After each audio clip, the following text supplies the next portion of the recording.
Okay, so let start. Acid base and buffer എന്ന് പറയുന്ന topic ആണ് നമ്മൾ നോക്കുന്നത്. ആസിഡ് ബേസ് കൺസെപ്റ്റ് എന്ന് പറയുന്നത് മെയിൻലി 4 കൺസെപ്റ്റുകളാണ് ആസിഡ് ബേസിനെ എക്സ്പ്ലെയിൻ ചെയ്യാനായിട്ടുള്ളത്. ഏറ്റവും ആദ്യത്തെ ട്രഡീഷണൽ തിയറിയാണ്, അല്ലെങ്കിൽ ട്രഡീഷണൽ കൺസെപ്റ്റ് ആണ്. രണ്ടാമത്തതാണ് അറീനിയസ് തിയറി. ഓക്കെ, മൂന്നാമത്തത് Bronsted and Lowry theory, and നാലാമത് ലൂയിസ് തിയറി. ഓക്കെ, 4 തിയറീസ് ആണുള്ളത്: traditional, Arrhenius, Bronsted and Lewis theory.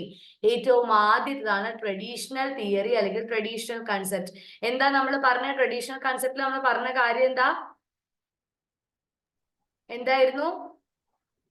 ആസിഡുകൾ ആരാണ്?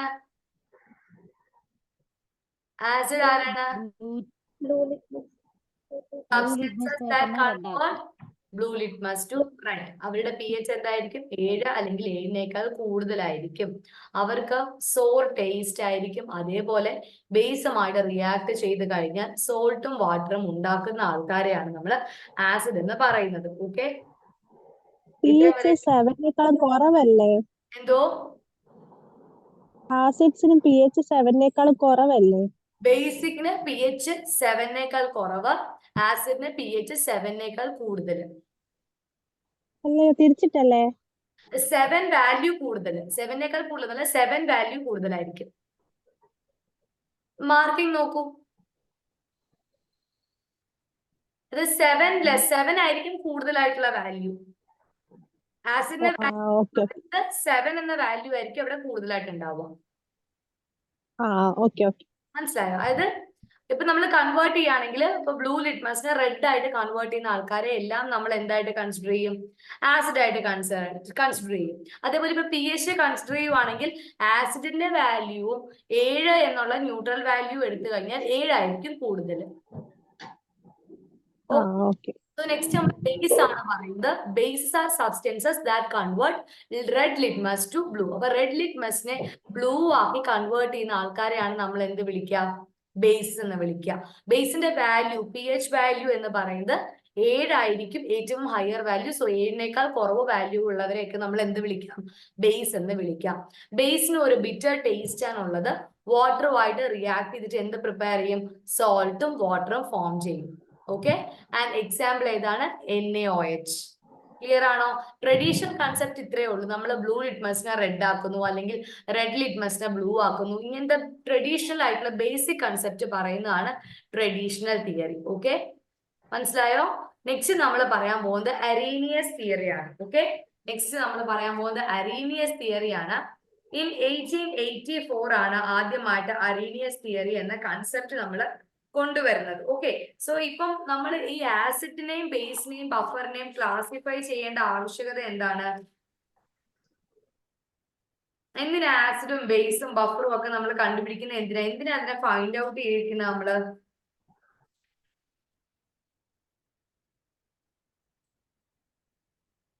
എന്തിനാ? ഓരോ പ്രിപ്പറേഷനില് ഏത് റിയേജന്റ് ആഡ് ചെയ്യണമെന്ന് നമുക്ക് മനസ്സിലാക്കിച്ച് തരുന്നത് ഏതാണ്? നമ്മൾ ഈ യൂസ് ചെയ്യുന്ന ഏജന്റ് ഏതാണ്, അല്ലെങ്കിൽ ആസിഡിനെ എത്ര എമൗണ്ട് ഓഫ് pH ഉള്ള ഓപ്പോസിറ്റ് ഏജന്റ് കൊണ്ട് ന്യൂട്രലൈസ് ചെയ്യണം, ഇങ്ങനെയുള്ള ബേസിക് ആയിട്ടുള്ള കൺസെപ്റ്റുകൾ നമുക്ക് മനസ്സിലാക്കണമെങ്കിൽ നമ്മൾ ആസിഡ് എന്താ, ബേസ് എന്താ, അല്ലെങ്കിൽ അവരിലുള്ള ബഫറിന്റെ ആക്ഷൻ എന്താ എന്നുള്ളതെല്ലാം നമ്മൾ മനസ്സിലാക്കണം. ഓക്കെ, സോ നമ്മൾ ട്രഡീഷണൽ തിയറി ആണ് ഇപ്പൊ പറഞ്ഞത്. ആസിഡിന്റെ എക്സാമ്പിൾ HCl ആണ്. ആസിഡിന്റെ പ്രത്യേകതകൾ എന്തൊക്കെയാണ്? ബ്ലൂ ലിറ്റ്മസിനെ റെഡ് ആക്കുന്നു. അവരുടെ pH എന്ന് പറയുന്നത് 7നേക്കാൾ താഴെ ആയിരിക്കും. ഓക്കെ, 7 ആയിരിക്കും higher value. pH will be less than 7 and അവരുടെ ടേസ്റ്റ് എന്താണ്? They are having a sour taste. Okay, ഒരു പുളി രസമായിരിക്കും ഉണ്ടാക്കുക.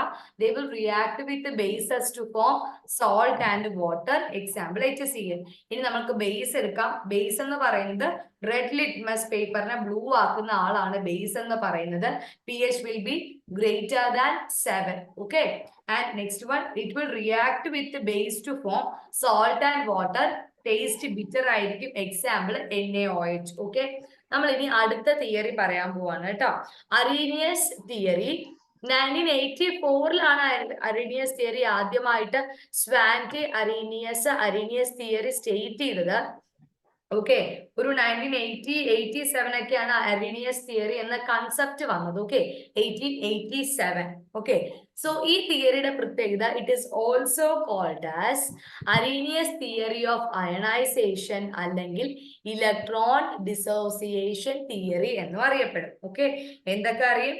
അരീനിയസ് തിയറി ഓഫ് അയണൈസേഷൻ അല്ലെങ്കിൽ ഇലക്ട്രോൺ ഡിസോസിയേഷൻ തിയറി അല്ലെങ്കിൽ വാട്ടർ തിയറി എന്നിങ്ങനെ ഉള്ള പേരുകളൊക്കെ നമ്മൾ അറീനിയസ് തിയറിനെ എക്സ്പ്ലെയിൻ ചെയ്യാൻ വേണ്ടി ഉപയോഗിക്കുന്നതാണ്. ഓക്കെ, അപ്പം അറീനിയസ് തിയറി എന്ന് പറഞ്ഞാൽ 1884 ആദ്യമായിട്ട് സ്വെന്റ്റെ അറീനിയസ് തിയറി സ്റ്റേറ്റ് ചെയ്തത്. 1887 ഒക്കെ ആയപ്പോഴാണ് ആദ്യമായിട്ട് അറീനിയസ് തിയറിയുടെ കൺസെപ്റ്റ് പുറത്തേക്ക് വരുന്നത്. അറീനിയസ് തിയറി ഓഫ് അയണൈസേഷൻ അല്ലെങ്കിൽ electron dissociation theory, water theory എന്നൊക്കെ പറയുന്നത് അറീനിയസ് തിയറി തന്നെയാണ്. ഓക്കെ, സോ ഈ തിയറിയിൽ എന്താണ് പറയുന്നത്? This define acid and bases according to their formation of ions when dissolve in water. Arrhenius theory പറയുന്നത് വാട്ടറിൽ ഡിസോൾവ് ചെയ്യുമ്പോൾ ഒരു ആസിഡോ അല്ലെങ്കിൽ ബേസോ എന്തൊക്കെ അയോൺസ് ആയിട്ട് മാറുന്നു എന്നുള്ളതാണ് അറീനിയസ് തിയറിക്കകത്ത് നമ്മൾ പറയുന്നത്. Okay, formation of ions when dissolve in water, അതാണ് അറീനിയസ് തിയറിക്കകത്ത് എക്സ്പ്ലെയിൻ ചെയ്യുന്ന കാര്യം. ഓക്കെ, എന്താണ് പറഞ്ഞത്? This theory define acid and bases according to the formation of ions when dissolve in water. Okay, clear ആണോ? ഇനി ഈ തിയറി പറയുന്നത് ആസിഡ് എന്ന് പറയുന്നത് വെള്ളത്തിൽ ഡിസോൾവ് ചെയ്യിക്കുമ്പോൾ ഹൈഡ്രജൻ അയോൺസ് അല്ലെങ്കിൽ H+ അയോൺസ് റിലീസ് ചെയ്യുന്ന ആൾക്കാരും, ബേസ് എന്ന് പറയുന്നത് വാട്ടറിൽ ഡിസോൾവ് ചെയ്യുമ്പോൾ OH- അയോൺസ് തരുന്ന ആൾക്കാരുമായിരിക്കും ബേസ് എന്ന് പറയുന്നത്. Okay, so acids R substances that when dissolve in water നമുക്ക് കിട്ടുന്ന എന്തായിരിക്കും? Hydrogen ions, H+. നമ്മൾ ആസിഡിന് എക്സാമ്പിൾ പറഞ്ഞായിരുന്നു അല്ലെ, HCl എന്ന എക്സാമ്പിൾ പറഞ്ഞായിരുന്നു. HCl പ്രത്യേകത എന്താണ്? H+ ആൻഡ് Cl- ആയിട്ടാണ് അത് വാട്ടർ ഡിസോൾവ് ചെയ്യുമ്പോഴത്തേക്കും അയോൺസ് സെപ്പറേറ്റഡ് ആകുന്നത്. അപ്പൊ ആ H+ എന്താണ്? ഹൈഡ്രജൻ അയോൺ ആണ്. അപ്പൊ ആസിഡ് എന്ന് പറയുന്ന സബ്സ്റ്റൻസ് വെള്ളത്തിൽ ഡിസോൾവ് ചെയ്യുമ്പോൾ H+ അയോൺസ് തരും. എന്നാൽ ബേസ് നമ്മൾ വെള്ളത്തിൽ ഡിസോൾവ് ചെയ്യുമ്പോൾ നമുക്ക് തരുന്നത് ഹൈഡ്രോക്സൈൽ അയോൺ ആയിരിക്കും അല്ലെങ്കിൽ OH- അയോൺസ് ആയിരിക്കും. NaOH കണ്ടല്ലോ, NaOH Na+ഉം OH- ആയിട്ടായിരിക്കും സ്പ്ലിറ്റ് ചെയ്യുന്നത്. ഓക്കെ, അടുത്തത് neutralisation reaction. Neutralisation reaction is the process in which hydrogen ion അല്ലെങ്കിൽ hydroxyl ion combine to form unionised molecule of water. അതായത് ഇപ്പം ന്യൂട്രലൈസേഷൻ എന്ന് പറഞ്ഞ പ്രോസസ് എന്താ? അവിടെ ഹൈഡ്രജൻ അയോണും ഹൈഡ്രോക്സൈൽ അയോണും കമ്പൈൻ ചെയ്തിട്ട് ഒരു മോളിക്യൂൾ ഓഫ് വാട്ടർ ഫോം ആവും. അതിനെയാണ് ന്യൂട്രലൈസേഷൻ എന്ന് പറയുന്നത്. Okay, so neutralisation is a reaction in which hydrogen ion അല്ലെങ്കിൽ hydroxyl ion they will combine together to form unionised ആയിട്ടുള്ള മോളിക്യൂൾ അല്ലെങ്കിൽ വാട്ടർ ആയിട്ട് ഫോം ചെയ്യും. ഇതാണ് ന്യൂട്രലൈസേഷൻ. സോ നമ്മളിപ്പം 2-3 കാര്യങ്ങൾ പറഞ്ഞു. ഏറ്റവും ആദ്യം നമ്മൾ പറഞ്ഞത് ആസിഡ് എന്താണ് എന്നുള്ളതാണ്. ട്രഡീഷണൽ തിയറിയാണ് നമ്മൾ പറയുന്നത്. ട്രഡീഷണൽ തിയറിക്കകത്ത് ആസിഡ് എന്ന് പറഞ്ഞാൽ ബ്ലൂ ലിറ്റ്മസിനെ റെഡും റെഡ് ലിറ്റ്മസിനെ ബ്ലൂ ആക്കുന്ന ആൾക്കാരാണ് ആസിഡ്. ബേസ് എന്ന് പറഞ്ഞാലോ, ബേസ് വാട്ടറുമായിട്ട് റിയാക്ട് ചെയ്തിട്ട് സോൾട്ടും വാട്ടറും ഉണ്ടാക്കും. ബിറ്റർ ടേസ്റ്റ് ആണ്, NaOH ആണ്. ആസിഡ് എന്ന് പറഞ്ഞു കഴിഞ്ഞാൽ അവരെന്താണ്? HCl എക്സാമ്പിൾ ആണ്. ബ്ലൂ ലിറ്റ്മസിനെ അവര് റെഡ് ആക്കും. pH will be less than 7. Base ആണെങ്കിലോ pH will be greater than 7. Okay, clear ആണോ? ഇനി നമുക്ക് തിയറി നോക്കാം. അറീനിയസ് തിയറിയാണ് ആദ്യം എക്സ്പ്ലെയിൻ ചെയ്യുന്ന തിയറി. വാട്ടർ തിയറി എന്നറിയപ്പെടും. Then Arrhenius theory of ionisation എന്നറിയപ്പെടുന്നുണ്ട്. ഇലക്ട്രോൺ ഡിസോസിയേഷൻ തിയറി എന്നറിയപ്പെടുന്നുണ്ട്. അറീനിയസ് തിയറിക്കകത്ത് എന്താ പറയുന്നത്? വെള്ളത്തിൽ കലക്കി കഴിയുമ്പോൾ ആസിഡ് എന്തൊക്കെയായിട്ട് മാറും? ബേസ് എന്തൊക്കെയായിട്ട് മാറും? വാട്ടർ ഡിസോൾവ് ചെയ്യുമ്പോൾ ആസിഡ് H+നെ റിലീസ് ചെയ്യും, ബേസ് OH-നെ റിലീസ് ചെയ്യും. ന്യൂട്രലൈസേഷൻ ആണെങ്കിൽ രണ്ടും കൂടെ ചേർന്നിട്ട് ഒരു മോളിക്യൂൾ ഓഫ് വാട്ടർ ഉണ്ടാക്കും. ഓക്കെ, ഇതാണ് ആദ്യത്തെ കൺസെപ്റ്റ് കേട്ടോ. രണ്ടാമത്തെ കൺസെപ്റ്റ് പറയാം. Sorry, limitations പറയാമേ.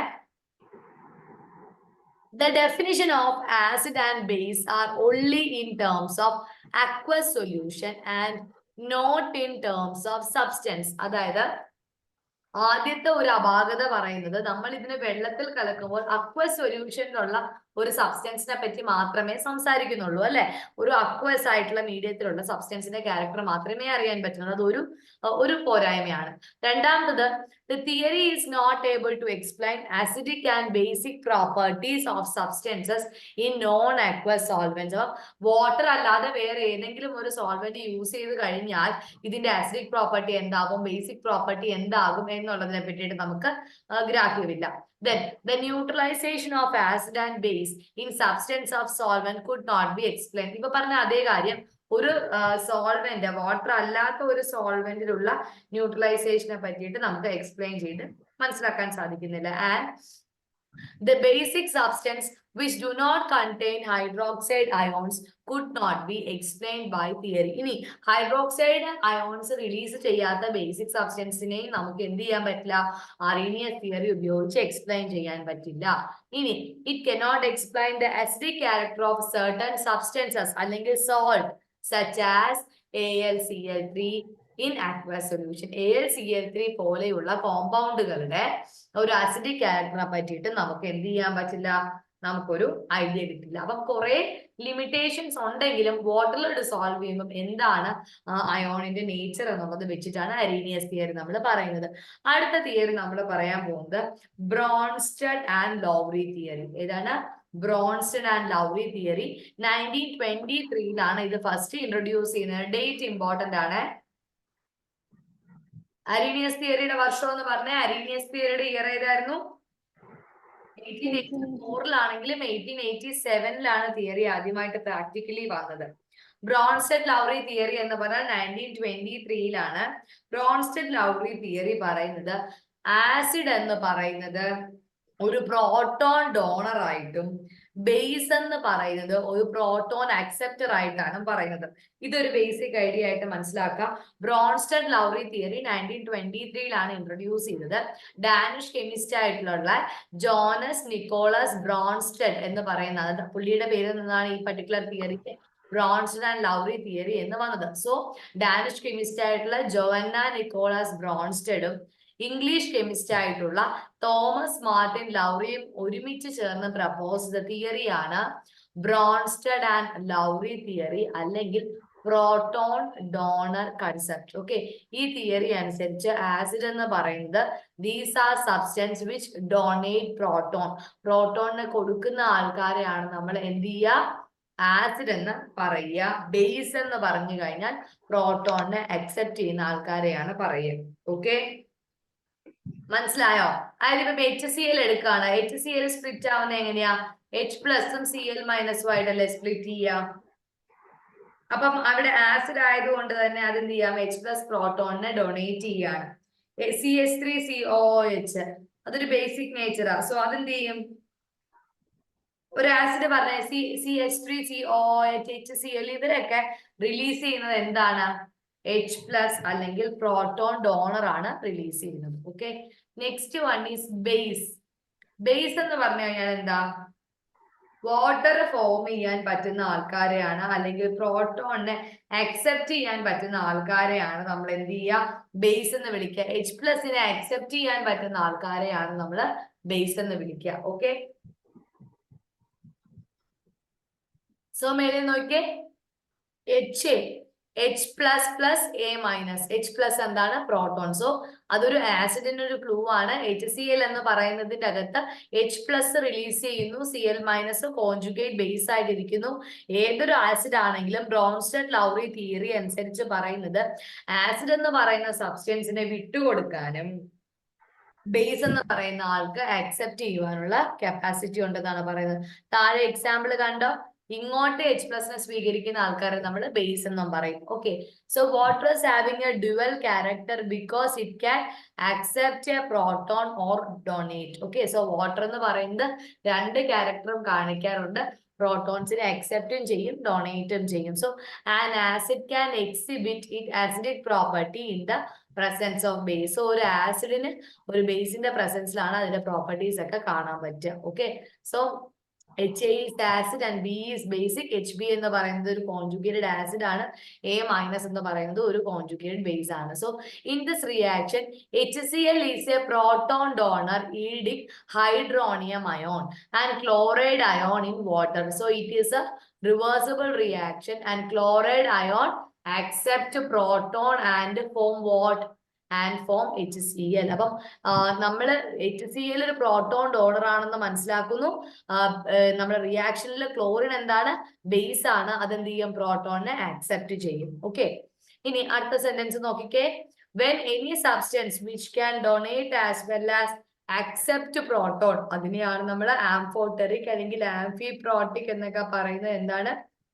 പ്രോട്ടോണിനെ അക്സെപ്റ്റ് ചെയ്യാനും പറ്റും, പ്രോട്ടോണിനെ ഡൊണേറ്റ് ചെയ്യാനും പറ്റും. അങ്ങനെയുള്ളവരെയാണ് ആംഫോടെറിക് സബ്സ്റ്റൻസ് എന്ന് നമ്മൾ പറയുന്നത്. Okay, according to the concept strongest acid have the weak conjugate base and strongest base have the weak conjugated acid. Okay, so according to നമ്മുടെ ബ്രോൺസ്റ്റഡ്-ലൗറി തിയറി അനുസരിച്ച്, അയ്യോ ഒരു minute, Lewis, okay, sorry. According to this concept strong ആസിഡിൽ ഉണ്ടാകുന്നത് ഒരു weak conjugated ബേസും weak ആസിഡിന് ഉണ്ടാകുന്നതോ സ്ട്രോങ് ബേസിന് ഉണ്ടാകുന്നതോ ഒരു വീക്ക് കോൺജുഗേറ്റഡ് ആസിഡും ആയിരിക്കും. ഓപ്പോസിറ്റ് ആയിട്ടായിരിക്കും. സ്ട്രോങ് ആണ് ആസിഡ് എന്നുണ്ടെങ്കിൽ ഉണ്ടായിരിക്കുന്നത് ഒരു വീക്ക് ബേസ് ആയിരിക്കും. സ്ട്രോങ് ആണ് ബേസ് എന്നുണ്ടെങ്കിൽ ഓപ്പോസിറ്റ് ആയിട്ട് ഒരു വീക്ക് ആസിഡ് എന്ന് സഹായിച്ചിട്ടുണ്ടായിരിക്കും. ഓക്കെ, ഇത്രയുമാണ് ബ്രോൺസ്റ്റഡ്-ലൗറി തിയറി പറയുന്നത്. ഒന്നുമില്ല, 1923 ആണ് രണ്ട് സയന്റിസ്റ്റ്, ബ്രോൺസ്റ്റഡും ലൗറി എന്ന് പറയുന്ന രണ്ട് സയന്റിസ്റ്റ് ഈ ഒരു തിയറി ഇൻട്രൊഡ്യൂസ് ചെയ്യാതെ അതിനകത്ത് ആസിഡ് ഒരു പ്രോട്ടോൺ ഡോണർ ആയിട്ടും ബേസ് എന്ന് പറയുന്നത് ഒരു പ്രോട്ടോൺ അക്സെപ്റ്റർ ആയിട്ടുമാണ് പറയുന്നത്. ഓക്കെ, ഇത്രയാണ് മനസ്സിലാക്കേണ്ട കാര്യമുള്ളൂ. പിന്നെ മനസ്സിലാക്കേണ്ടത് ഒരു സ്ട്രോങ് ആസിഡിന്റെയും സ്ട്രോങ് ബേസിന്റെയും കാര്യമാണ്. സ്ട്രോങ് ആസിഡ് എന്ന് പറയുന്നത് ഒരു കോൺജുഗേറ്റഡ് ആയിട്ടുള്ള ഒരു സ്ട്രോങ് ആസിഡ് ആണെങ്കിൽ അത് സപ്ലിമെന്ററി ആയിട്ട് പ്രിപ്പയർ ചെയ്യുന്ന എന്തിനായിരിക്കും? ഒരു വീക്ക് ബേസിനെ ആയിരിക്കും. ഓക്കെ, ഒരു സ്ട്രോങ് ബേസ് ആണെങ്കിൽ അത് സപ്ലിമെന്ററി ആയിട്ട് പ്രിപ്പയർ ചെയ്യുന്ന എന്തിനായിരിക്കും? ഒരു വീക്ക് കോൺജുഗേറ്റഡ് ആസിഡിനെ ആയിരിക്കും. ഓക്കെ, ഇനി നമുക്ക് ലിമിറ്റേഷൻസ് നോക്കാം. Donating and accepting A proton is most for sharing acidic അല്ലെങ്കിൽ ബേസിക് ബിഹേവിയർ. സോ ഒന്നെങ്കിൽ അക്സെപ്റ്റ് ചെയ്യണം അല്ലെങ്കിൽ ഡൊണേറ്റ് ചെയ്യണം. ആ പ്രോട്ടോണിന്റെ ആ ഒരു ക്യാരക്ടർ ആണ് അതിന്റെ അസിഡിക് അല്ലെങ്കിൽ ബേസിക് ബിഹേവിയറിന് റീസൺ.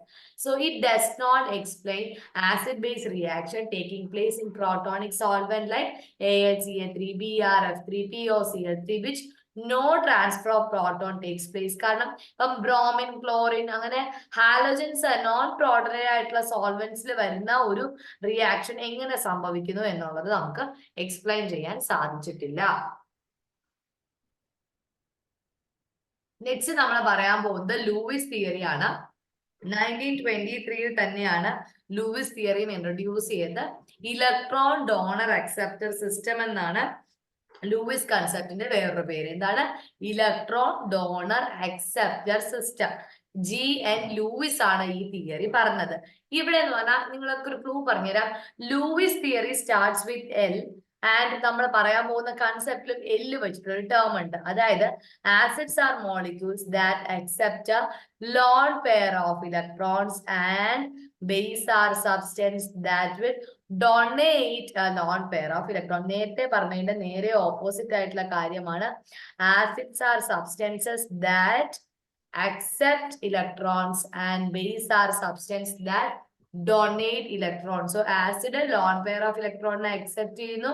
ബേസ് ആണെങ്കിലോ lone pair of electron donate ചെയ്യുന്നു. ഇത്രേ ഉള്ളൂ കൺസെപ്റ്റുകൾ കേട്ടോ. So acid is electron pair acceptor and bases electron pair donor. Lewis acid എന്ന് പറയുന്നത് AlCl3, Cl2, FeCl2, SO3, SO2 ഇതെല്ലാം എന്താണ്? ലൂയിസ് ആസിഡുകളുടെ എക്സാമ്പിൾ ആണ്. ലൂയിസ് ബേസ് ഏതാണ്? NH3, CH3, OCH3, CH2OH ഇതൊക്കെ എന്താണ്?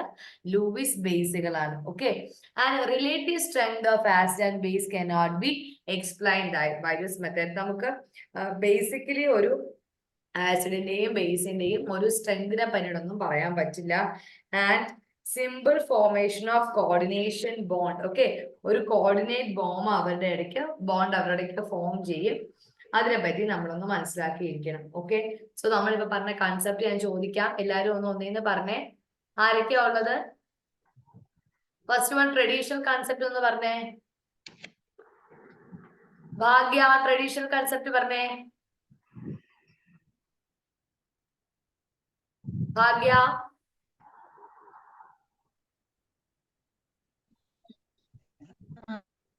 പറയൂ, ട്രഡീഷണൽ കൺസെപ്റ്റ് എന്താ? ലിറ്റ്മസ് പറഞ്ഞേ. പേപ്പറിനെ റെഡ് ആക്കുന്നു ആസിഡ്സ്. സോ ബ്ലൂ ലിറ്റ്മസിനെ റെഡ് ആക്കുന്നു acids. Acids substances converted into blue litmus paper to red. പിന്നെ Base are red litmus converted to blue. Okay. പിന്നെ acids are pH 7 and above. 7 is neutral pH. Base is below 7. Base pH is below 7. Acid below 7, base will be. Acid is example is hydrochloric acid. Base in example NaOH. NaOH. Okay. ഇനി അടുത്ത Arrhenius concept ആരാ പറയാ? Arrhenius concept below 7. Base below 7. Supriya കൊണ്ട് പറയിക്കാം. Supriya Arrhenius theory പറഞ്ഞേ.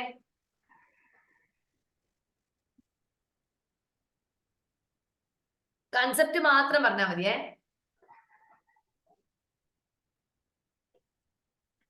സുപ്രിയ ഇവിടെ ഇല്ലേ? Supriya hello. പറ. അരീനിയസ് കൺസെപ്റ്റ് അരീനിയസ് തിയറിയിലെ വാട്ടറിൽ ഡിസോൾവ് ചെയ്യുമ്പോൾ H+ ഉണ്ടാവുന്നത് ആസിഡ്സും OH ഉണ്ടാവുന്നത് base. Very good. Gopika last theory എന്തായിരുന്നു? അരീനിയസ് തിയറി കഴിഞ്ഞ പഠിച്ച തിയറി എന്തായിരുന്നു?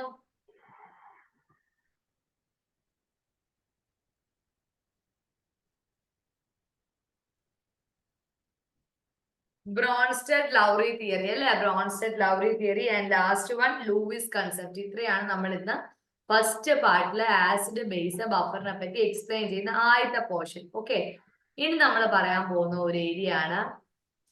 അതിനു മുമ്പ് കുറച്ചുകൂടെ കാര്യങ്ങൾ പറയാനുണ്ട്. ബഫറിനെ പറ്റി നമ്മൾ അത് പറഞ്ഞിട്ടില്ല. ബഫർ സൊല്യൂഷൻ എന്താ?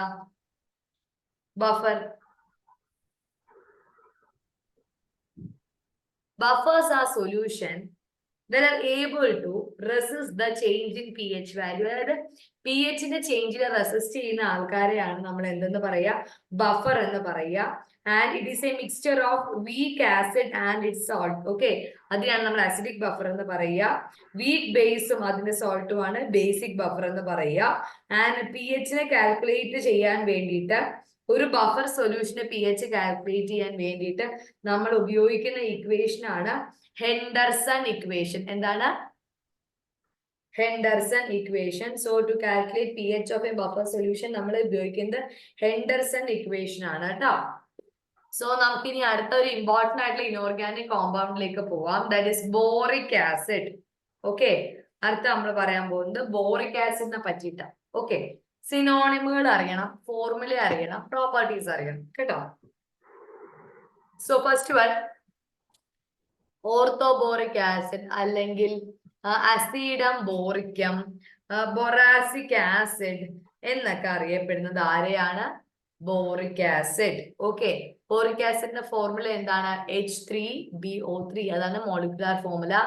വെയിറ്റ് 61.83. അതാണ് വെയിറ്റ്.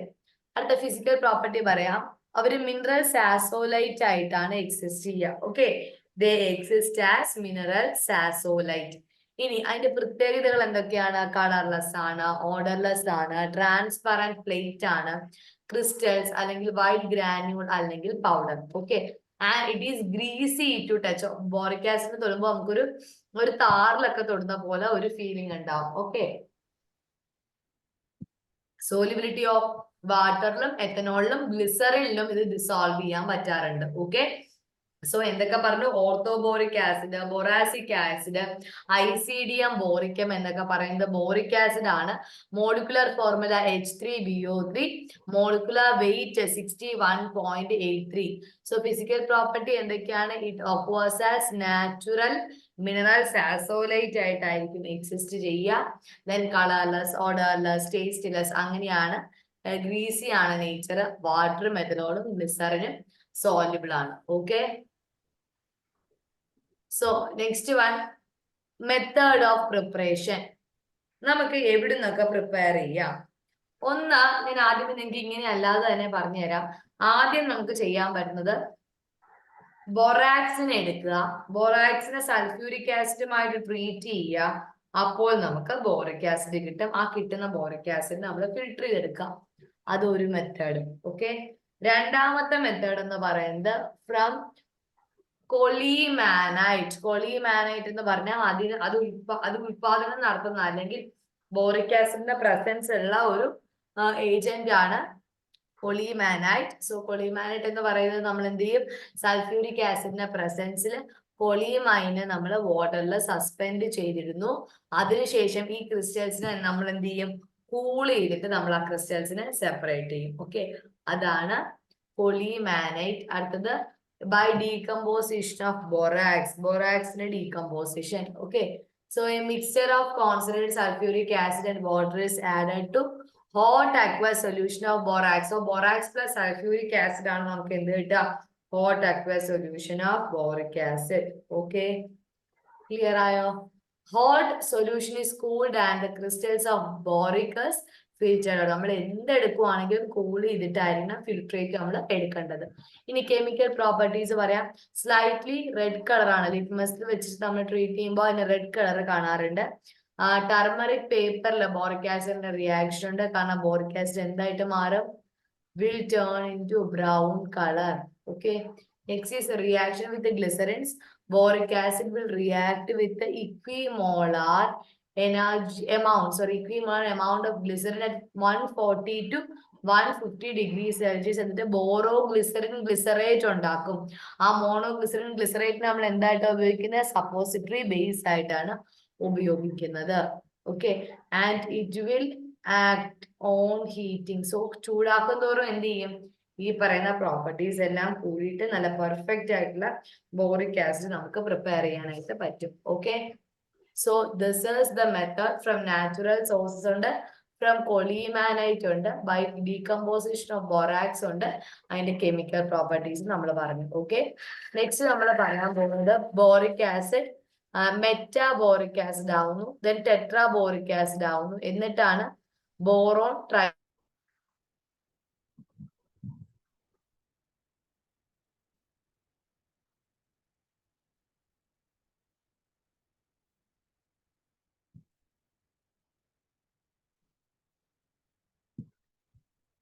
ഒരു മിനിറ്റ്.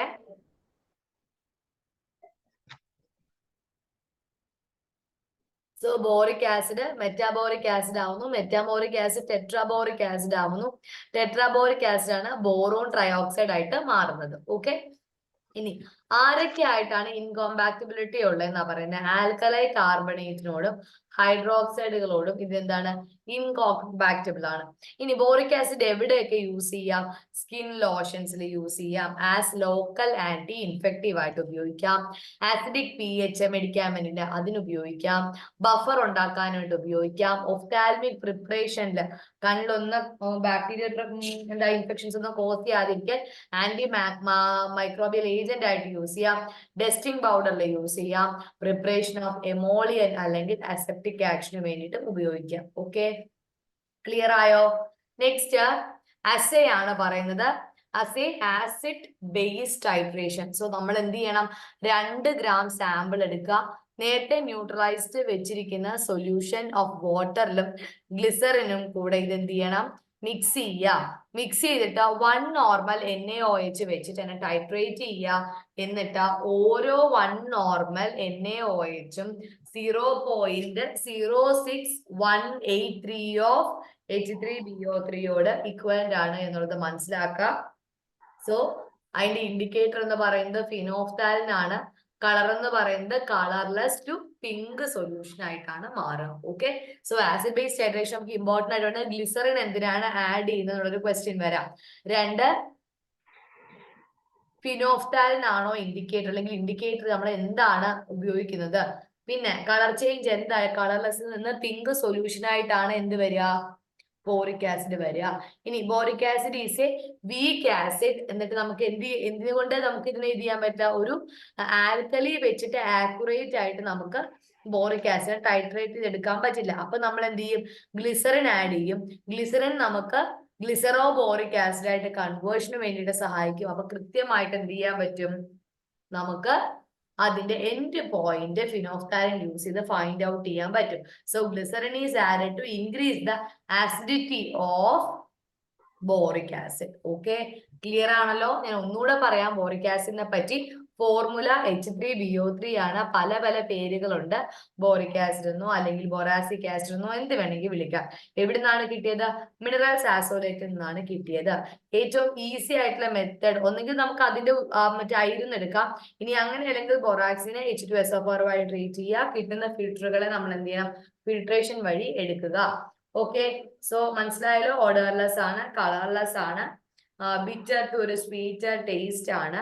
പിന്നെ നമ്മൾ ടൈട്രേഷന്റെ പറഞ്ഞു. ടൈട്രേഷൻ നമ്മൾ എന്ത് ചെയ്യും, ഗ്ലിസറിൻ ആഡ് ചെയ്യും. NaOH വെച്ചിട്ട് ഫിനോഫ്താലിൻ ഇൻഡിക്കേറ്റർ ആയിട്ടായിരിക്കും നമ്മൾ ആഡ് ചെയ്യുക. ഗ്ലിസറിൻ ഗ്ലിസറോ ബോറിക് ആസിഡ് ആയിട്ട് കൺവേർട്ട് ചെയ്യും. ഓക്കെ, ക്ലിയർ ആണോ? എന്തെങ്കിലും ഡൗട്ട് ഉണ്ടോ, ചോദിച്ചോ. ഏതെങ്കിലും ക്വസ്റ്റ്യൻ ഡൗട്ട് ഉണ്ടെങ്കിൽ ചോദിക്കേ. സംശയം ഉണ്ടോ ബോറിക് ആസിഡിന്റെ കാര്യം? മറുപടി പറഞ്ഞേ. ഉറങ്ങിയോ എല്ലാരും? എത്ര പേരുണ്ട്? പ്രത്യുഷ് ഒന്നുമില്ല. പ്രത്യുഷ് ഞാനുണ്ട്. പ്രത്യുഷ് ഉണ്ട്. എങ്ങനെയുണ്ട്, മനസ്സിലായോ? മനസ്സിലായി. അപ്പൊ നമുക്ക് ഹൈഡ്രോക്ലോറിക് ആസിഡിലേക്ക് പോവാം. Okay, next one is hydrochloric acid. Hydrochloric ആസിഡിനെ നമ്മള് ഞാൻ വേറെ 2-3 കാര്യങ്ങൾ ചോദിക്കാൻ മറന്നുപോയി. ഇൻകോമ്പാക്ടബിലിറ്റി ഏതൊക്കെയായിട്ടാ? ഇൻകോമ്പാക്ടബിലിറ്റി ഏതൊക്കെയായിട്ടാണ്? ആൽക്കലീസ്, കാർബണേറ്റ്, ഹൈഡ്രോക്സൈഡ് ഒക്കെ ആയിട്ട് ഇൻകോമ്പാക്ടബിൾ ആണ്. ഓക്കെ, ഈ പറഞ്ഞ ബോറോ, ഗ്ലിസറിൻ, ഗ്ലിസറേറ്റ് നമ്മൾ എവിടെയാ യൂസ് ചെയ്യാം? We will use it in suppositories. Okay, so next നമ്മൾ HCl പോവാണ്, ഹൈഡ്രോക്ലോറിക് ആസിഡിലേക്ക് പോവാണ്. It is also known as muriatic acid അല്ലെങ്കിൽ സ്പിരിറ്റ് ഓഫ് സോൾട്ട് എന്നൊക്കെ പറയുന്നത് ഇതേ ആള് തന്നെയാണ്. അല്ലെങ്കിൽ ആസിഡം ഹൈഡ്രോക്ലോറിക്കം. ആസിഡം ഹൈഡ്രോക്ലോറിക്കം എന്ന് പറയുന്നതും ആരാണ്? HCl തന്നെയാണ്. Okay, so spirit of salt, muriatic acid, acid, കോറിക്കം എന്നൊക്കെ പറയുന്നത് ഹൈഡ്രോക്ലോറിക് ആസിഡ് തന്നെയാണ്. Molecular formula HCl, molecular weight 36.46. Physical property clear ആണ്, കളർലെസ് ആണ്, ഫ്യൂമിംഗ് ലിക്വിഡ് ആണ്, pungent odour, sour taste and they are miscible with water and alcohol. ഇനി method of preparation പറയാം. Concentrated ആയിട്ടുള്ള സൾഫ്യൂരിക് ആസിഡിനെ നമ്മൾ സോഡിയം ക്ലോറൈഡ് കൊണ്ട് റിയാക്ട് ചെയ്യിക്കും. ഓക്കെ, സോ സോഡിയം ക്ലോറൈഡിന്റെ ഫോർമുല എന്താ? NaCl. So H2SO4 plus NaCl നമുക്ക് എന്ത് കിട്ടും? HCl plus NaHSO4. സോ ഒരു സോഡിയം ബൈസൾഫൈഡും സോഡിയം ക്ലോറൈഡിനെ ഹീറ്റ് ചെയ്യുമ്പോൾ നമുക്ക് കിട്ടുന്ന ഒരു റിയേജന്റ് ആണ്. ഓക്കെ, അതേപോലെ വീണ്ടും നമ്മൾ ഈ HCl-നെ ഒരു റെഡ് ഹീറ്റ് ആവുന്നത് വരെ ഹീറ്റ് ചെയ്ത് കഴിഞ്ഞാൽ അതിന്റെ പ്രോപ്പർട്ടീസിൽ വ്യത്യാസം വരുന്നുണ്ട്. ഓക്കെ, സോ ഇത്രയേ ഉള്ളൂ മെത്തേഡ്. സൾഫ്യൂരിക് ആസിഡും സോഡിയം ക്ലോറൈഡും കൂടി ട്രീറ്റ് ചെയ്യാൻ നമുക്ക് HCl കിട്ടുന്നുണ്ട്. സോ ഫസ്റ്റ് നമുക്ക് കെമിക്കൽ പ്രോപ്പർട്ടീസ് നോക്കാം. Reaction with metal. HCl മെറ്റലുമായിട്ട് റിയാക്ട് ചെയ്യുന്നു. അത് അവരുടെ കറസ്പോണ്ടിങ് സോൾട്ട് തരുന്നു. ഓക്കെ, എന്നിട്ട് ഹൈഡ്രജൻ ഗ്യാസിനെ അതെന്ത് ചെയ്യും? എവല്യൂഷൻ ചെയ്യും അല്ലെങ്കിൽ പ്രിപ്പയർ ഹൈഡ്രജൻ ഗ്യാസ്. ഇതാണ് മെറ്റലുമായിട്ടുള്ള റിയാക്ഷൻ. HCl-നെ മെറ്റലുമായിട്ട് റിയാക്ട് ചെയ്യുമ്പോൾ ആ കറസ്പോണ്ടിങ് ആയിട്ടുള്ള ക്ലോറൈഡിന്റെ ഒരു സോൾട്ട് കിട്ടും. അതേപോലെ എവല്യൂഷൻ ഓഫ് ഹൈഡ്രജൻ ഗ്യാസ് നമുക്ക് കിട്ടും. Okay, so magnesium and HCl, MgCl2 and H2. Next one, HCl gas forms dense white fumes of ammonium chloride with ammonia. Okay, so HCl gas will form dense white fumes of ammonium chloride with ammonia. So നമ്മൾ ഈ പറയുന്ന HCl ammonium ക്ലോറൈഡുമായിട്ട് react ചെയ്യുമ്പോൾ ammonia ഉണ്ടാവും. Ammonia എന്ന് പറയുന്നത് dense ആയിട്ടുള്ള white fumes ആണ്. Okay, next 3 part of HCl and 1 part of nitric acid is called as aqua regia, and this is used for dissolving noble metal, gold, platinum. അതിനൊക്കെ വേണ്ടിയിട്ടാണ് നമ്മൾ എന്ത് ചെയ്യുക, 3 പാർട്ട് ഓഫ് HCl ഒരു part nitric ആസിഡുമായിട്ട് react ചെയ്യിക്കുമ്പോൾ നമുക്ക് കിട്ടുന്നതാണ് അക്വാ regia. അക്വാ regia ഇതിനാണ് use ചെയ്യുന്നത്, ഗോൾഡ്, പ്ലാറ്റിനം, മെറ്റൽ ഒക്കെ ഡിസോൾവ് ചെയ്യാനുള്ള ഒരു മീഡിയം ആയിട്ടാണ് അക്വാ റീജിയ നമ്മൾ യൂസ് ചെയ്യുന്നത്. 3 പാർട്ട് HCl ഒരു പാർട്ട് നൈട്രിക് ആസിഡും ആയിരിക്കും ഉണ്ടാവുക. Okay, next is the incompatibility. Chloride ion സിൽവറും മെർക്കുറി സോൾട്ടുമായിട്ടൊക്കെ ചേരും. എന്നിട്ട് they will oxidize by oxidizing agent and chlorine will be liberated. Okay, use എന്തൊക്കെയാണ്? ഫാർമസ്യൂട്ടിക്കൽ എയ്ഡ് ആയിട്ട്, സോൾവെന്റ് ആയിട്ട്, manufacturing of basic pharmaceuticals, reagent in laboratory, and also achlorhydria എന്ന് പറയുന്ന കണ്ടീഷന്റെ ട്രീറ്റ്മെന്റ് ആയിട്ട്, given IV in the treatment of metabolic alkalosis. So നമുക്ക് pharmaceutical agent ആയിട്ട്, acidifying agent ആയിട്ട് യൂസ് ചെയ്യാം. മേജർ സോൾവെന്റ് ആയിട്ട്, പല സൊല്യൂട്ടിനെയും ഡിസോൾവ് ചെയ്യാനായിട്ടുള്ള സോൾവെന്റ് ആയിട്ട് ഉപയോഗിക്കാം. ബേസിക് ഫാർമസ്യൂട്ടിക്കൽ ഏജന്റ് ആയിട്ട് ഉപയോഗിക്കാം. നമ്മുടെ ലബോറട്ടറിയിലെ റിയേജന്റ് ആയിട്ട് ഉപയോഗിക്കാം. And in the treatment of achlorhydria, given IV in the treatment of metabolic acidosis. Storage condition ആണെങ്കിലോ ഒരു വെൽ ക്ലോസ്ഡ് കണ്ടെയ്നറിൽ 30°C കൂടാതെ വേണം സൂക്ഷിക്കാനായിട്ട്. ഇത്രയേ ഉള്ളൂ HCl. മ്യൂറിയാറ്റിക് ആസിഡ് എന്ന് പറയാം, സ്പിരിറ്റ് ഓഫ് സോൾട്ട് എന്ന് പറയാം, അല്ലെങ്കിൽ ആസിഡം ഹൈഡ്രോക്ലോറിക്കം എന്ന് പറയാം. കോൺസെൻട്രേറ്റഡ് HCl ആയിട്ടാണ് എക്സിസ്റ്റ് ചെയ്യുക. 36 മുതൽ 38% വെയിറ്റ് ബൈ വോളിയം ആയിട്ടാണ് യൂഷ്വലി കോൺസെൻട്രേറ്റഡ് ആയിട്ടുള്ള HCl കാണുക.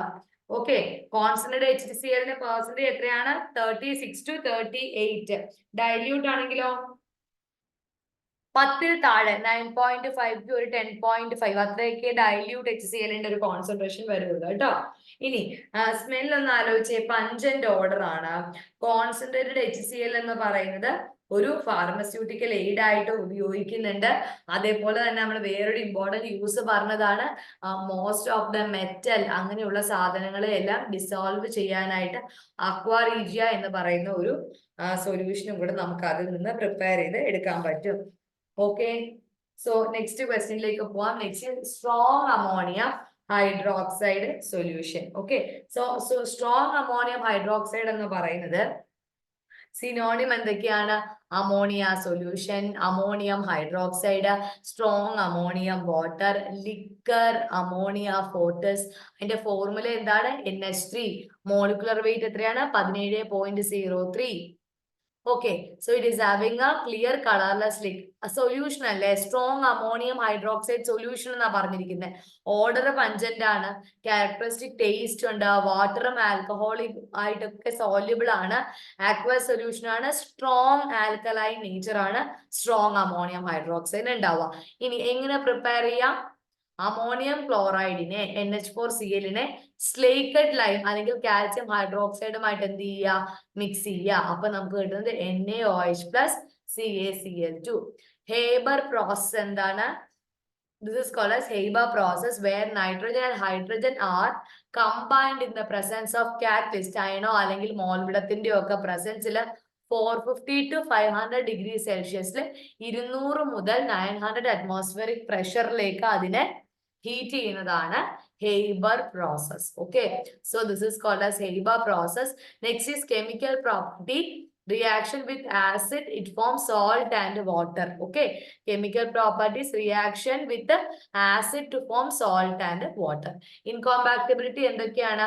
അയഡിനുമായിട്ട് എക്സ്പോസ്ഡ് ആയി കഴിഞ്ഞാൽ ഹെവി മെറ്റൽസുമായിട്ട്, സിൽവർ സോൾട്ട് അല്ലെങ്കിൽ ടാനൻസുമായിട്ടൊക്കെ എന്താണ്? ഇൻകോമ്പാക്റ്റബിൾ ആണ് strong ammonium hydroxide. Strong ammonium ഹൈഡ്രോക്സൈഡിന്റെ പ്രത്യേകത എന്താണ്?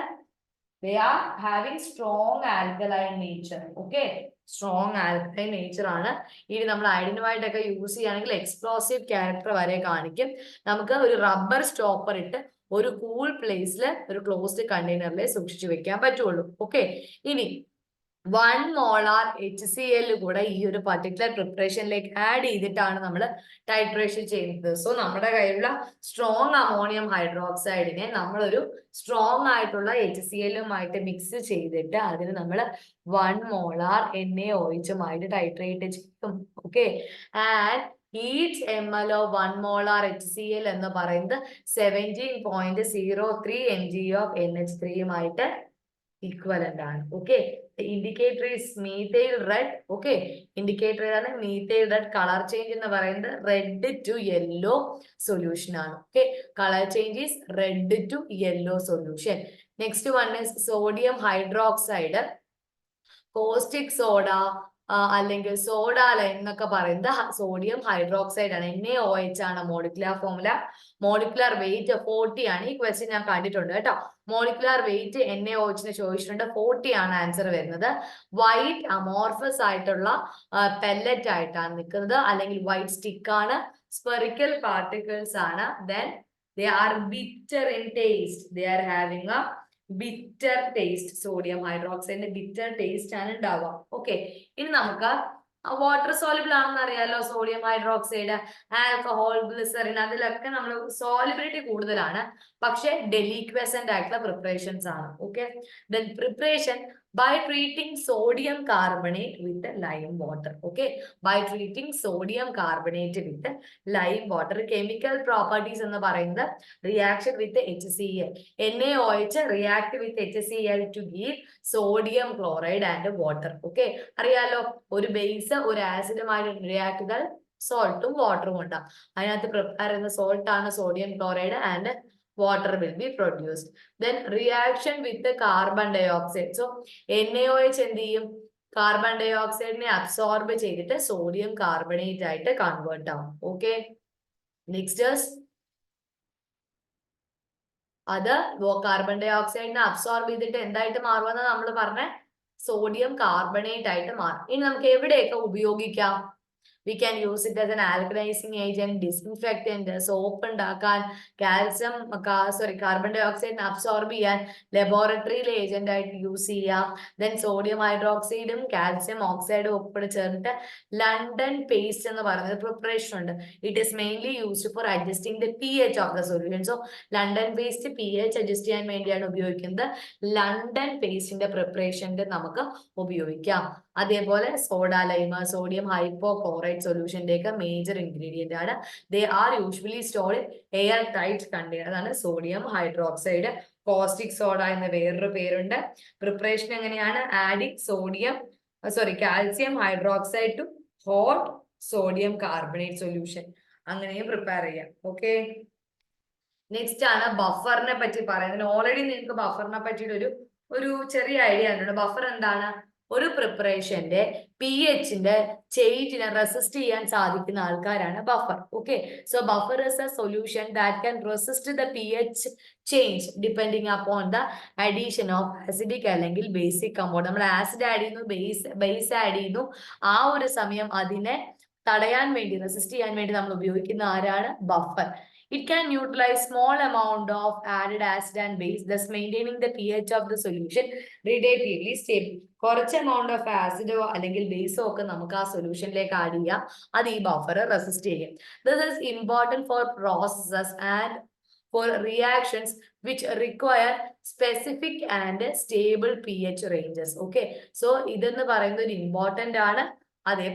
അതേപോലെ തന്നെ സ്പെസിഫിക് ആയിട്ടുള്ള സ്റ്റേബിൾ ആയിട്ടുള്ള pH changes വർദ്ധിക്കേണ്ടതുണ്ട്. Okay, then buffer solutions can be prepared either by mixing a weak acid with its salt അല്ലെങ്കിൽ weak base with its salt. Okay, weak acidനെ ഒരു weak base കൊണ്ടോ അല്ലെങ്കിൽ weak baseനെ കൊണ്ട് ഒരു weak acid കൊണ്ടോ നമുക്ക് mix ചെയ്തിട്ട് നമുക്ക് എന്ത് ചെയ്യാം? ബഫറിനെ പ്രിപ്പയർ ചെയ്യാം. Okay, next is types of buffer solutions. So acid buffer solutions ഉണ്ട്, അതുപോലെ ബേസിക് ബഫർ സൊല്യൂഷൻസ് ഉണ്ട്. ആസിഡിക് ബഫർ സൊല്യൂഷൻസ് എന്ന് പറഞ്ഞാൽ എന്താ? The solutions having the mixture of weak acid and it salt. അപ്പം രണ്ട് ടൈപ്പ് ഓഫ് ബഫർ സൊല്യൂഷൻസ് ഉണ്ടെന്ന് പറഞ്ഞു. ഒരു ആസിഡിക് ബഫറും ഉണ്ട്, ഒരു ബേസിക് ബഫറും ഉണ്ട്. ആസിഡിക് ബഫർ ഉണ്ടാക്കിയിരിക്കുന്ന ആരെ കൊണ്ടായിരിക്കും? ഒരു വീക്ക് ആസിഡും അതിന്റെ സോൾട്ടും ഉണ്ട്. ബേസിക് ബഫർ ആണെങ്കിലോ ഒരു വീക്ക് ബേസും അതിന്റെ സോൾട്ടും കൊണ്ടിട്ട്. ഓക്കെ, എക്സാമ്പിൾ നോക്കാം. ആസിഡിക് ബഫറിന്റെ എക്സാമ്പിൾ ആണ് ആസിറ്റിക് ആസിഡ്, സോഡിയം അസറ്റേറ്റ് ഒക്കെ. ബേസിക് ബഫറിന്റെ എക്സാമ്പിൾ ആണ് അമോണിയ, അമോണിയം ക്ലോറൈഡ് ഒക്കെ. ഓക്കെ, ഇനി അടുത്ത ഒരു question, buffer capacity. Buffer capacity എന്താ?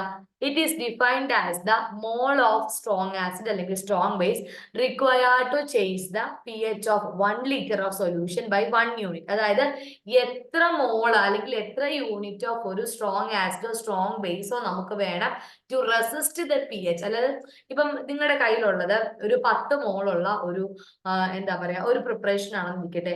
അതിലേക്ക് നിങ്ങൾ ഒരു 10 ml ഓഫ് ആസിഡ് ഒഴിച്ചു എന്നിരിക്കട്ടെ. നിങ്ങളുടെ പ്രിപ്പറേഷന്റെ അകത്ത് ബഫർ ഉണ്ടെങ്കിൽ അത് ആ 10 ml-നെ എന്താ പറയാ ന്യൂട്രലൈസ് ചെയ്യും, 10 ml റെസിസ്റ്റ് ചെയ്യും. 10 ml ശേഷം വരുന്ന 1 ml പോലും അല്ലെങ്കിൽ ഇപ്പൊ 1 ലിറ്റർ ആണ് ആഡ് ചെയ്യുന്നതെങ്കിൽ ആ 1 ലിറ്റർ പോലും ആ ബഫറിനെ എന്ത് ചെയ്യാം, ആ പർട്ടിക്കുലർ പ്രിപ്പറേഷനെ എന്ത് ചെയ്യാം, ചേഞ്ച് ചെയ്യാം. അപ്പം അതിന് ആസിഡ് ആയിട്ടോ അല്ലെങ്കിൽ ബേസ് ആയിട്ടോ കൺവേർട്ട് ചെയ്യാം. ബഫർ കപ്പാസിറ്റി എന്ന് പറഞ്ഞാൽ എത്ര മോൾ ഓഫ് സ്ട്രോങ് ആസിഡോ അല്ലെങ്കിൽ സ്ട്രോങ് ബേസോ നമുക്ക് വേണ്ടി വന്നു to find out the change in pH. 1 litre of സൊല്യൂഷന്റെ അകത്ത് 1 യൂണിറ്റ് വെച്ച് ആഡ് ചെയ്തുകൊണ്ട് നമ്മൾ ഇങ്ങനെ ഇരിക്കുകയാണ്. അപ്പൊ എത്രയാണ് ആ ആസിഡിന്റെ അല്ലെങ്കിൽ ബേസിന്റെ മോൾ എന്നുള്ളതാണ് നമ്മൾ കാൽക്കുലേറ്റ് ചെയ്യുക. അപ്പൊ ഒന്നുകൂടെ പറയാം, ബഫർ കപ്പാസിറ്റി എന്ന് പറഞ്ഞാൽ എത്ര മോൾ ഓഫ് സ്ട്രോങ് ആസിഡ് അല്ലെങ്കിൽ എത്ര മോൾ ഓഫ് സ്ട്രോങ് ബേസ് നമുക്ക് വേണ്ടി വന്നു എന്നുള്ളതാണ് അളക്കുന്നത്. അപ്പം ആ ബഫർ നമ്മൾ ആഡ് ചെയ്യുന്ന സമയം നമ്മുടെ സൊല്യൂഷനിൽ നിന്ന് ആ pHന്റെ റെസിസ്റ്റൻസ് ഇങ്ങനെ മാറിക്കൊണ്ടേയിരിക്കും. ഓക്കെ, സോ എത്ര മോൾ ഓഫ് ആസിഡ് അല്ലെങ്കിൽ base is required to maintain the buffer capacity. Next is buffer capacity is measure of buffer action. It quantifies the ability of buffer solution to resist change in pH. Okay, buffer capacity എന്ന് പറഞ്ഞാൽ buffer action തന്നെയാണ്. It quantifies the ability of buffer solution to resist change in pH. So pH ഉള്ള ചേഞ്ചിന് നമുക്ക് എന്താ മാറ്റാതിരിക്കാൻ വേണ്ടിയിട്ടാണ് നമ്മൾ buffer solutions add ചെയ്യുന്നത്. ബഫർ കപ്പാസിറ്റി കണ്ടുപിടിച്ചു കഴിഞ്ഞാൽ നമുക്ക് ആ ഒരു റെസിസ്റ്റൻസ് കാൽക്കുലേറ്റ് ചെയ്തെടുക്കാം. സോ ബഫർ കപ്പാസിറ്റി കൂടുതലാണെന്നിരിക്കട്ടെ, more effective control on changes in pH. pHയിലുള്ള വ്യതിയാനങ്ങളിൽ നമുക്ക് കുറച്ചും കൂടെ ഒരു കൺട്രോൾ കിട്ടും. അതേപോലെ ബഫർ കപ്പാസിറ്റി എപ്പോഴും എന്തായിരിക്കണം, യൂണിറ്റ് വൈസ് ഒരു ചെറിയ നമ്പർ ആയിരിക്കണം. ബഫർ കപ്പാസിറ്റിന് നമുക്ക് വേറെ 2 പേരുകൾ പറയാം, ബഫർ എഫിഷ്യൻസി അല്ലെങ്കിൽ ബഫർ ഇൻഡെക്സ് അല്ലെങ്കിൽ ബഫർ വാല്യൂ എന്ന് നമുക്ക് പറയാം. ഓക്കെ, ഇനി പ്രോപ്പർട്ടീസ് ആണ് പറയുന്നത്. ബഫർ സൊല്യൂഷൻ എന്ന് പറയുന്നത് കോൺസ്റ്റന്റ് ആയിരിക്കണം. ബഫർ ഡൈല്യൂട്ട് ചെയ്യുന്ന അനുസരിച്ച് അതിന്റെ pH മാറാൻ പാടില്ല. The pH does not change even with addition. അതായത് കുറച്ച് എമൗണ്ട് ഓഫ് ആസിഡ് ആഡ് ചെയ്തു, കുറച്ച് എമൗണ്ട് ഓഫ് ബേസ് ആഡ് ചെയ്തു, അപ്പൊ തന്നെ pH മാറാൻ പാടില്ല. The pH of buffer solution does not change on keeping for long time. കുറെ കാലം വെച്ചതുകൊണ്ട് ഈ pH, അതായത് നമ്മുടെ കയ്യിലുള്ള പ്രിപ്പറേഷനിലേക്ക് നമ്മൾ ബഫർ ആഡ് ചെയ്ത് കുറച്ചു കാലം വെച്ചു. ഓക്കെ, അങ്ങനെ കുറച്ചു കാലം വെച്ചാൽ തന്നെയും എന്ത് സംഭവിക്കാൻ പാടില്ല, അതിന്റെ ബഫർ സൊല്യൂഷന്റെ pH മാറാൻ പാടില്ല. Okay, factors four selection of buffer. Buffer select ചെയ്യാൻ നമ്മൾ ഉപയോഗിക്കുന്ന സിസ്റ്റംസ് അല്ലെങ്കിൽ ഫാക്ടർ എന്തൊക്കെയാണെന്നാണ് കേട്ടോ. So the buffer system should not react with other chemicals in the preparation. നമ്മുടെ പ്രിപ്പറേഷനിലുള്ള മറ്റ് സാധനങ്ങളുമായിട്ട് റിയാക്ട് ചെയ്യാൻ പാടില്ല. കെമിക്കലി സ്റ്റേബിൾ ആയിരിക്കണം. അതേപോലെ ബഫർ കപ്പാസിറ്റി എന്ന് പറയുന്നത് absolute concentration of each buffer compound ആയിരിക്കണം. ഇനി ഫാർമസ്യൂട്ടിക്കൽ ഫാക്ടേഴ്സ് പറയാനാണെങ്കിൽ ടോക്സിസിറ്റി ഓഫ് ബഫർ എന്ന് പറയുന്നത്, ചില ബഫറുകൾ ഉപയോഗിക്കുമ്പോൾ ടോക്സിസിറ്റി ഉണ്ടാവാം, അത് നമുക്ക് വരാൻ പാടില്ല. അതേപോലെ ബഫർ സിസ്റ്റം എന്ന് പറയുന്നത് ആ ഇൻഗ്രീഡിയൻസിലുള്ള ബാക്കി സാധനങ്ങളായിട്ടൊന്നും എന്ത് ചെയ്യാൻ പാടില്ല, interact ചെയ്യാനായിട്ട് പാടില്ല. Then contamination by microorganism.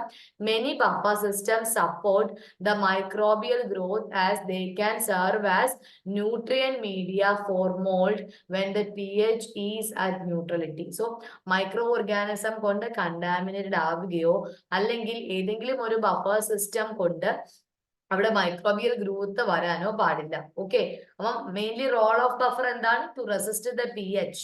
അതാണ് major role. Okay, so the buffer is playing an important role in pharmaceutical preparation to ensure the stability of P H stable ആയിട്ട് വെക്കാനാണ് ബഫർ ആഡ് ചെയ്യുന്നത്. ഓക്കെ, ഇനി നമ്മൾ ആഡ് ചെയ്യുന്ന buffer എന്ന് പറയുന്നതിന് depend ചെയ്തിട്ടാണ് ഈ പ്രിപ്പറേഷന്റെ കളറ്, അതേപോലെ പേഷ്യന്റിന്റെ കംഫർട്ട് കൂട്ടും.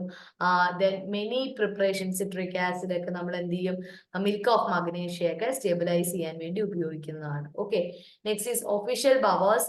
It is essential to control the pH of some solutions which find use in pharmaceutical chemistry and practice. So this is done by using buffer solutions. അപ്പം മെയിൻ ആയിട്ടുള്ള വളരെ പ്രധാനപ്പെട്ട സ്ഥലത്ത് ഈ പറയുന്ന ഓൾട്രേഷൻസ് ഇല്ലാതെ സൊല്യൂഷന്റെ pH സ്റ്റേബിൾ ആക്കി വെക്കുന്ന ആൾക്കാരാണ് ഒഫീഷ്യൽ ബഫേഴ്സ്. ഓക്കെ, ഇനി ബഫർ സൊല്യൂഷൻ രണ്ടായിട്ട് ക്ലാസിഫൈ ചെയ്യാം. സ്റ്റാൻഡേർഡ് ബഫർ സൊല്യൂഷൻ എന്ന് ക്ലാസിഫൈ ചെയ്യാം. അതേപോലെ തന്നെ നമുക്ക് ആക്ച്വൽ ഫാർമസ്യൂട്ടിക്കൽ ബഫർ എന്നും ക്ലാസിഫൈ ചെയ്യാം. സ്റ്റാൻഡേർഡ് ബഫർ സിസ്റ്റം എന്ന് പറഞ്ഞു കഴിഞ്ഞാൽ എന്താണ്, ആ സൊല്യൂഷൻ അനലിറ്റിക്കൽ പർപ്പസിന് വേണ്ടിയിട്ടായിരിക്കും ഉപയോഗിക്കുക. അതായത് ക്വാളിറ്റി അഷ്വർ ചെയ്യാനാണ്, ഒരു സ്റ്റാൻഡേർഡ് വെച്ചിട്ടാണ് നമ്മൾ നോക്കുന്നത്. എന്നാൽ ആക്ച്വൽ ഫാർമസ്യൂട്ടിക്കൽ ബഫർ എന്ന് പറഞ്ഞാൽ ഫാർമസ്യൂട്ടിക്കൽ പർപ്പസിനാണ് നമ്മൾ ഉപയോഗിക്കുന്നത്. കണ്ടില്ല, acetate buffer, borate buffer, pharmaceutically. Then standard buffer solution എന്താണ്, ഒരു സ്റ്റാൻഡേർഡ് pH ഉണ്ടായിരിക്കും. അവരെ നമ്മൾ pH മെഷർമെന്റിനോ അല്ലെങ്കിൽ ഏതെങ്കിലും ഒക്കെ ടെസ്റ്റുകളൊക്കെ ചെയ്യുമ്പോഴായിരിക്കും ഉപയോഗിക്കുക. എക്സാമ്പിൾ നോക്കിക്കേ, രണ്ടിന്റെയും എക്സാമ്പിൾ നോക്കാം. സ്റ്റാൻഡേർഡ് ബഫറിന്റെ എക്സാമ്പിൾ ആണ് hydrochloric acid, neutralised phthalate buffer, phosphate buffer, alkaline borate buffer. Then actual pharmaceutical buffer ആണ് borate acetate buffer. Okay, ഇത് നോക്കിക്കേ, കോമ്പോസിഷൻ ഫോസ്ഫേറ്റ് ബഫറിന്റെയും ആൽക്കലൈൻ ബോറേറ്റ് ബഫറിന്റെയും കോമ്പോസിഷൻ കൊടുത്തിട്ടുണ്ട്. ഫോസ്ഫേറ്റ് ബഫറിനകത്ത് 0.2 മോളാർ പൊട്ടാസ്യം ഡൈഹൈഡ്രജൻ ഫോസ്ഫേറ്റും 0.2 മോളാർ സോഡിയം ഹൈഡ്രോക്സൈഡ് സൊല്യൂഷനുമാണ് നമ്മൾ ആഡ് ചെയ്യുന്നത്. ഓക്കെ, ആൽക്കലൈൻ ആണെങ്കിലോ 0.2 മോളാർ ബോറിക് ആസിഡും 0.2 മോളാർ പൊട്ടാസ്യം ക്ലോറൈഡ് സൊല്യൂഷനും 0.2 മോളാർ സോഡിയം ഹൈഡ്രോക്സൈഡ് സൊല്യൂഷനും ആയിരിക്കും നമ്മൾ ആഡ് ചെയ്യുക. ഫോസ്ഫേറ്റ് ബഫറിന്റെ അവിടെ പൊട്ടാസ്യം ഡൈഹൈഡ്രജൻ ഫോസ്ഫേറ്റ് ആഡ് ചെയ്തത്. ആൽക്കലൈൻ ബഫറിന്റെ അവിടെ നമ്മൾ എന്താ ആഡ് ചെയ്തത്, പൊട്ടാസ്യം ക്ലോറൈഡ് സൊല്യൂഷൻ ആണ് നമ്മൾ ആഡ് ചെയ്യുന്നത്. ഓക്കെ, ഇനി ഫോസ്ഫേറ്റ് ബഫർ നോൺ ടോക്സിക് ആണ്. സിങ്ക്, അലൂമിനിയം പോലെയുള്ളവരുമായിട്ട് അത്ര കോമ്പാക്റ്റബിൾ അല്ല. ദെൻ മൈക്രോബിയൽ ഗ്രോത്ത് ഉണ്ടാക്കും. പക്ഷെ ആൽക്കലൈൻ പ്രിപ്പറേഷൻ എന്ന് പറഞ്ഞാൽ നമ്മൾ യൂഷ്വലി എക്സ്റ്റേണൽ പ്രിപ്പറേഷന് മാത്രമേ ഉപയോഗിക്കുള്ളൂ. ഫോസ്ഫേറ്റ് ബഫർ നമ്മൾ ഇന്റേണൽ പ്രിപ്പറേഷനും ഉപയോഗിക്കും. ആൽക്കലൈൻ ബഫർ എന്ന് പറയുന്നത് it can be taken internally support microbial growth. അതുകൊണ്ട് രണ്ടിന്റെ അകത്തും ആൽക്കലൈനിലും ഫോസ്ഫേറ്റിലും നമ്മൾ എന്ത് ആഡ് ചെയ്യണം, ബഫർ ആഡ് ചെയ്യണം. ഓക്കെ, ഇത്രയേ ഉള്ളൂ ആസിഡ് ബേസിന്റെ നോട്ട് എന്ന് പറയുന്നത്. ഓക്കെ, ഷാർപ്പ് 9 o'clock തീർത്തിട്ടുണ്ട് കേട്ടോ. ഇന്ന് തന്നെ വായിച്ചു നോക്കുക. മെയിൻലി കൺസെപ്റ്റുകൾ വായിച്ചു നോക്കുക.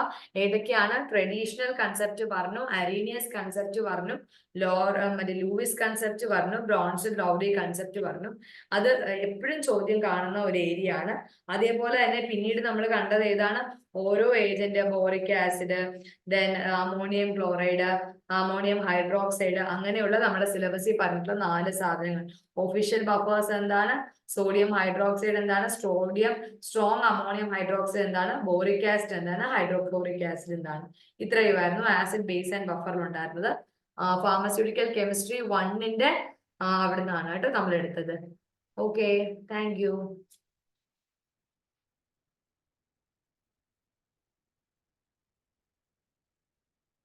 Thank you all.